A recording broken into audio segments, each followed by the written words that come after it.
Hello everyone, welcome back to the Search Creator World.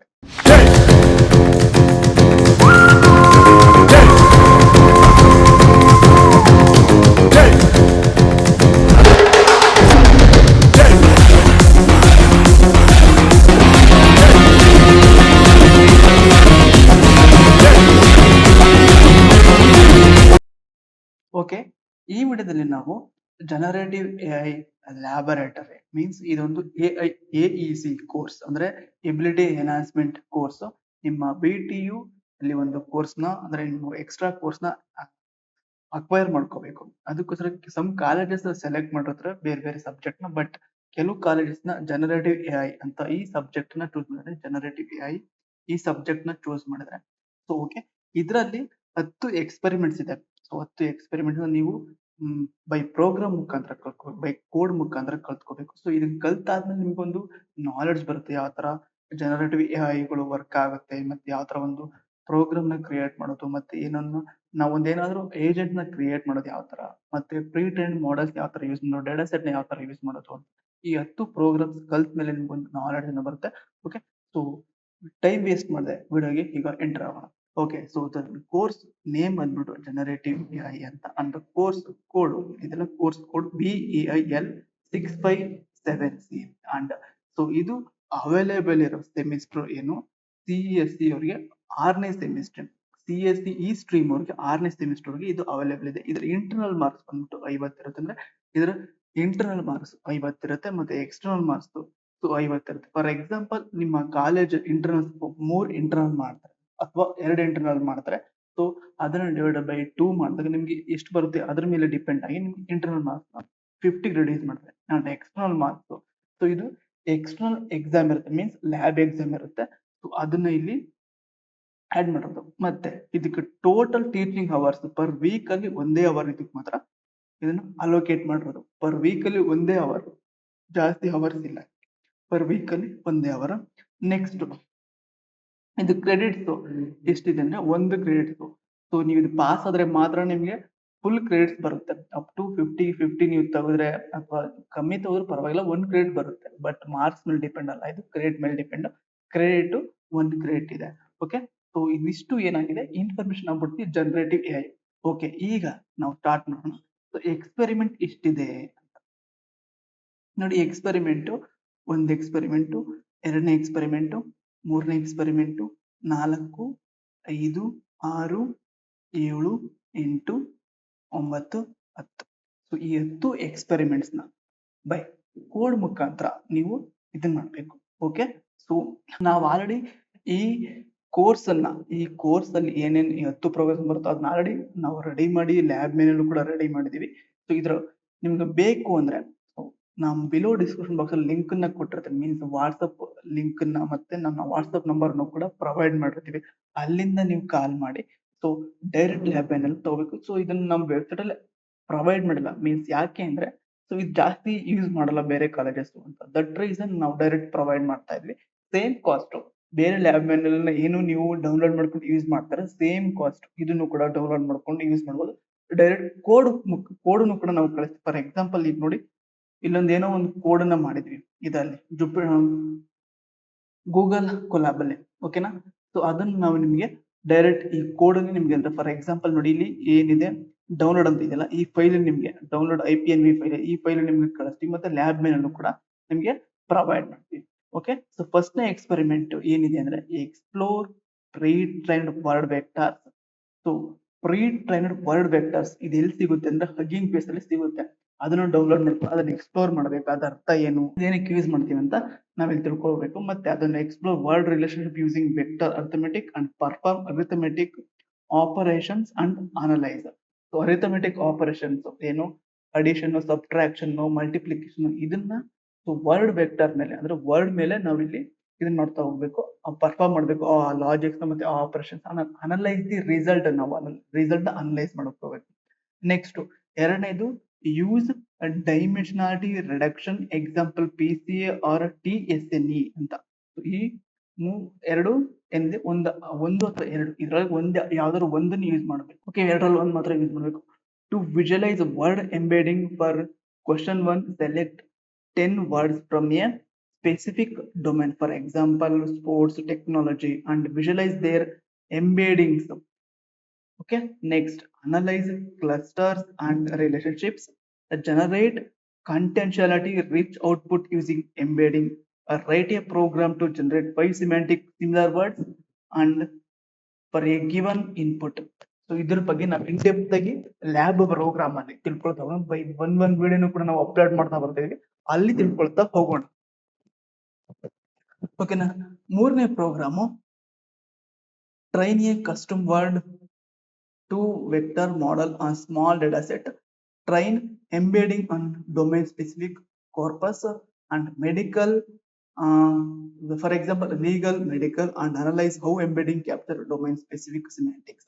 So this is the third experiment. ಈ experiment ಇನ್ depth ಆಗಿ ನಾವು program ಮುಖಾಂತರ ತಿಳ್ಕೊಳ್ತಾ ಹೋಗೋಣ. ಸೊ ಮೂರನೇ ಎಕ್ಸ್ಪೆರಿಮೆಂಟ್ ಅಪ್ಲೋಡ್ ಮಾಡ್ತಾರೆ, ಅಲ್ಲಿ ಎಕ್ಸ್ಪೆರಿಮೆಂಟ್ ಕ್ಲೀನ್ ಆಗಿ ಮಾಡ್ತಾ ಹೋಗೋಣ. ಓಕೆ, ನೆಕ್ಸ್ಟ್ 4ನೇ experiment, use word embedding to improve prompt for generative AI model, retrieve similar words using word embedding, use similar words to enrich generative AI prompt, use AI model to generate responses for the original and enriched prompt, compare to output in terms of detail relevance. ಅಂದ್ರೆ ನೀವೇನ್ prompt chart ಕೊಡ್ತಾರೆ ಅದ್ರ ಬಗ್ಗೆ ಇಲ್ಲಿ code ಮುಖಾಂತರ ನಿಮ್ಮ code ಮುಖಾಂತರ ತೋರಿಸ್ತಾ ಹೋಗ್ಬೇಕು. ಪ್ರಾಂಪ್ಟ್ ನ ಯಾವ ತರ ಕೊಡೋದು ಮತ್ತೆ ಯಾವ ತರ ಸಿಮಿಲರ್ ವರ್ಡ್ಸ್ ಚೆಕ್ ಮಾಡೋದು ಅಂತ ಇಲ್ಲಿ ಇನ್ ಡೆಪ್ತ್ ಈ ಕೋಡ್ ತಿಳ್ಕೊಳ್ತಾ ಹೋಗ್ತೀವಿ. ನೆಕ್ಸ್ಟ್ 5ನೇ experiment, use word embedding to create meaningful sentence creative task, retrieve similar words for a seed words, create sentence or story using these words as a starting point, write a program that takes seed words, generate similar words, construct a short paragraph these words ಅಂತ. So 5ನೇ program ಏನಂದ್ರೆ word embedding, ಅದ್ರ meaningful sentence ನಾವು in depth ಆಗಿ by code ಮುಖಾಂತರ ನಾವಿಲ್ಲಿ ತಿಳ್ಕೊಳ್ತಾ ಹೋಗ್ತೀವಿ. ನೆಕ್ಸ್ಟ್ ಇನ್ನೊಂದು 6ನೇ experiment, use a pre trained Hugging Face model to analyse sentiment in text, assume real world application, load the sentiment analysis pipeline, analyze sentiment by giving sentence to input. For example sentiment analysis ಅಂದ್ರೆ so ನಾವು ನಮ್ಮ mood ಯಾವ ತರ ಇರುತ್ತೆ, ನಮ್ಮ sentiment ಯಾವ ತರ ಇರುತ್ತೆ, ಹ್ಯಾಪಿ ಇರುತ್ತಾ ಸ್ಯಾಡ್ ಇರುತ್ತಾ, ಈ ತರ ಸೆಂಟಿಮೆಂಟ್ ಅನಾಲಿಸಿಸ್ ಬಗ್ಗೆ ನಾವು ಇನ್ ಡೆಪ್ತ್ ಆಗಿ ಈ ಎಕ್ಸ್ಪೆರಿಮೆಂಟ್ ತಿಳ್ಕೊಳ್ತಾ ಹೋಗ್ತೀವಿ. ಫ್ರಮ್ ಹಗ್ಗಿಂಗ್ ಫೇಸ್ ಮಾಡೆಲ್, ನಾನು ಹೇಳಿದ ಹಗ್ಗಿಂಗ್ ಫೇಸ್ ಮಾಡೆಲ್ ಅಲ್ಲಿಂದ ತಿಳ್ಕೊಂಡು ನಾವು ಇಂಪೋರ್ಟ್ ಮಾಡ್ಕೊಂಡು ಆ ಮಾಡೆಲ್ ಇಂಪೋರ್ಟ್ ಮಾಡ್ಕೊಂಡು ಅಲ್ಲಿಂದ ನಾವು ಕೋಡ್ ನ ಬರಿಬೇಕು. ಅದ್ರ ಬಗ್ಗೆ ಇನ್ ಡೆಪ್ತ್ ಆಗಿ ಈ 6ನೇ ಪ್ರೋಗ್ರಾಮ್ ಅಂತ ತಿಳ್ಕೊಳ್ತಾ ಹೋಗ್ತೀವಿ. ನೆಕ್ಸ್ಟ್ 7ನೇ ಪ್ರೋಗ್ರಾಮ್ ಬಂದ್ಬಿಟ್ಟು summarise long text using pre trained summarisation model using Hugging Face model and load the summarisation pipeline, takes passage as input and obtain summarise text. For example ನಿಮ್ಗೆ ಒಂದು text book full length of text book ಇರುತ್ತೆ, ಅದನ್ನ summarise ಆಗಿ ನಾವು ಅದನ್ನ analyse ಅರ್ಥ ಮಾಡ್ಕೋಬೇಕು. ಅದಕ್ಕೆ ನಾವು ಒಂದು ಮಾಡೆಲ್ ನ ಕ್ರಿಯೇಟ್ ಮಾಡೋದು ಯಾವ ತರ, ಮತ್ತೆ ಅದನ್ನ ಶಾರ್ಟ್ ಆಗಿ ಮಾಡೋದು ಯಾವ ತರ, ಸಮ್ಮರಿ ಮಾಡೋದು ಯಾವ ತರ ಅಂತ ಒಂದು ಹಗ್ಗಿಂಗ್ ಫೇಸ್ ಮಾಡೆಲ್ ನ ತಿಳ್ಕೊಳ್ತಾ ಹೋಗ್ಬೇಕು. ಸೊ ಈ ಕೋಡ್ ಅಲ್ಲಿ ನಾವು ಅದನ್ನ ಇನ್ ಡೆಪ್ತ್ ಆಗಿ ತಿಳ್ಕೊಳ್ತಾ ಹೋಗ್ತೀವಿ. ಸೊ ಇದನ್ನ ರಿಯಲ್ ಟೈಮ್ ಪ್ರಾಜೆಕ್ಟ್ ಅನ್ನು ಕೂಡ ನೀವು ಯೂಸ್ ಮಾಡ್ಕೋಬಹುದು ಈ ಎಕ್ಸ್ಪೆರಿಮೆಂಟ್. ನೆಕ್ಸ್ಟ್ 8ನೇ experiment, install LangChain and Cohere for key LangChain community, get the API key, load the text document from the Google Drive, create prompt template, display output in the particular manner. So install the long chain, ಈ long chain ಏನಕ್ಕೆ use ಮಾಡ್ತೀವಿ ಮತ್ತೆ ಕೊಹೇರ್ ಅಂತ ಏನಕ್ಕೆ use ಮಾಡ್ತೀವಿ, long chain community ಅಂತ ಏನಕ್ಕೆ use ಮಾಡ್ತೀವಿ ಅಂದ್ರೆ ಒಂದು ಲಾಂಗ್ ಚೈನ್ ಅಂದ್ರೆ ನಿಮ್ಮ ಹತ್ರ ಒಂದು PDF ಡಾಕ್ಯುಮೆಂಟ್ ಇರುತ್ತೆ, ಅದು ಸಮ್ಮರೈಸ್ ಆಗಿ ಮಾಡೋದಕ್ಕೆ, ಮತ್ತೆ ನೀವೇನೇ ಕ್ವಶನ್ ನ ಪ್ರಾಂಪ್ಟ್ ನ ಕೊಟ್ರೆ ಅದು ಅನಲೈಸ್ ಮಾಡಿ ಆ PDF ಅಲ್ಲಿರೋ ಆನ್ಸರ್ಸ್ ನ ಸೊ ಇನ್ ಸಿಂಪಲ್ ಶಾರ್ಟ್ ಆಗಿ ನೀವು ಅರ್ಥ ಮಾಡ್ಕೊಳ್ಳೋದಕ್ಕೆ ಆನ್ಸರ್ ನ ಕೊಡೋದೆ ಲಾಂಗ್ ಚೈನ್ ಮತ್ತೆ ಕೊಹೇರ್ ಅನ್ನೋ ಕಮ್ಯುನಿಟಿ. ಓಕೆನಾ. ಸೊ ಇದನ್ನ ನೀವು ಗೂಗಲ್ ಡ್ರೈವ್ ನು ಕೂಡ, ನಿಮ್ಮ ಏನ್ ಗೂಗಲ್ ಡ್ರೈವ್ ಇದೆ ಅದನ್ನ ಕೂಡ ಎಂಬೇಡ್ ಮಾಡಬೇಕು. ಈ 8ನೇ ಎಕ್ಸ್ಪೆರಿಮೆಂಟ್ ಇದೆ, ಅದ್ರ ಬಗ್ಗೆ ಇನ್ ಡೆಪ್ತ್ ಆಗಿ ಈ 8ನೇ ಎಕ್ಸ್ಪೆರಿಮೆಂಟ್ ತಿಳ್ಕೊಳ್ತಾ ಹೋಗ್ತೀವಿ. ನೆಕ್ಸ್ಟ್ 9ನೇ ಎಕ್ಸ್ಪೆರಿಮೆಂಟ್ ಬಂದ್ಬಿಟ್ಟು take the institution name as input, use the Pydantic define schema for the desired output and create custom output parser, invoke chain and fetch result, extract the below institution related details from the Wikipedia, the founder of the institution, when it is was founded, the current branches in the institution, how many employees are working in it, a brief 4-line summary of the institution.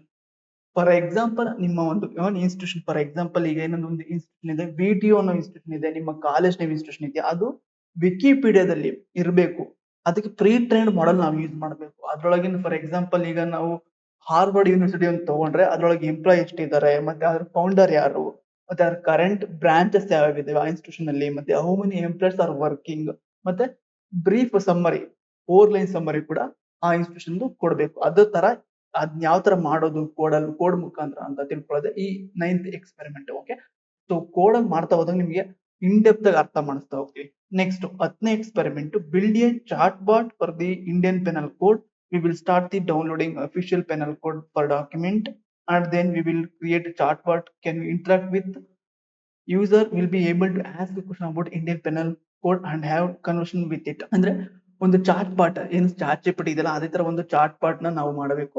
So ಅದಕ್ಕೆ ಏನಕ್ಕೆ ಅದನ್ನ chat bot ನ create ಮಾಡಬೇಕು ಅಂದ್ರೆ Indian penal code ಏನಿದೆ for example ನೀವೇನು so panel codes ನ use ಮಾಡೋದು ಕಾಮನ್ ಇಂಡಿಯನ್ ಪೀಪಲ್ ಆಗಿರೋರು ಕಾಮನ್ ಆಗಿ ತಿಳ್ಕೊಂಡಿರ್ತಾರೆ ಇಂಡಿಯನ್ ಪೆನಲ್ ಕೋಡ್ಸ್ ಏನು, ಮತ್ತೆ ಅದನ್ನ ಎಲ್ಲಿ ಯೂಸ್ ಮಾಡ್ತೀವಿ ಅಂತ. ಅದ್ರ ಬಗ್ಗೆ ನಾವು ಒಂದು ಚಾಟ್ ಬಾಟ್ ನ ಕ್ರಿಯೇಟ್ ಮಾಡ್ಕೋಬೇಕು, ಮತ್ತೆ ಅದನ್ನ ಯೂಸ್ ಮಾಡೋ ಯೂಸರ್ಸ್ಗೆ ಸೊ ಅದು ಆ ಪೆನಲ್ ಕೋಡ್ ಫಾರ್ ಎಕ್ಸಾಂಪಲ್ 8.2, 8.12 ಮತ್ತೆ 420 ಈ ತರ ಏನ್ ಪೆನಲ್ ಕೋಡ್ ಇದಾವಲ್ಲ ಅದ್ರ ಬಗ್ಗೆ ಇನ್ ಡೆಪ್ತ್ ಆಗಿ ಸ್ವಲ್ಪ ಇನ್ಫಾರ್ಮೇಶನ್ ಬರಬೇಕು ಅದನ್ನ ಎಂಟರ್ ಮಾಡಿದ ತಕ್ಷಣ.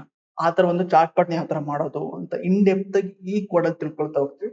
ಸೊ ಓಕೆ, ಕೋಡ್ ಮಾಡ್ಬೇಕಾದ್ರೆ ನಿಮ್ಗೆ ಇದ್ರ ಇನ್ ಡೆಪ್ತ್ ಎಕ್ಸ್ಪ್ಲನೇಷನ್ ಕೋಡ್ ಮತ್ತೆ ಯಾವ ತರ ಇದನ್ನ ಕ್ರಿಯೇಟ್ ಮಾಡೋದು, ಯಾವ ತರ ಇದನ್ನ ರಿಯಲ್ ಟೈಮ್ ಪ್ರಾಜೆಕ್ಟ್ ಅಲ್ಲಿ ಕೂಡ ನೀವು ಇದನ್ನ ಯೂಸ್ ಮಾಡಬಹುದು ಅಂತ ಇನ್ ಡೆಪ್ತ್ ಕೋಡ್ ಅಲ್ಲಿ ಮುಖಾಂತರ ತಿಳಿಸ್ತಾ ಹೋಗ್ತೀವಿ. Okay, so this is all about the experiments ಮತ್ತೆ information about the generative AI.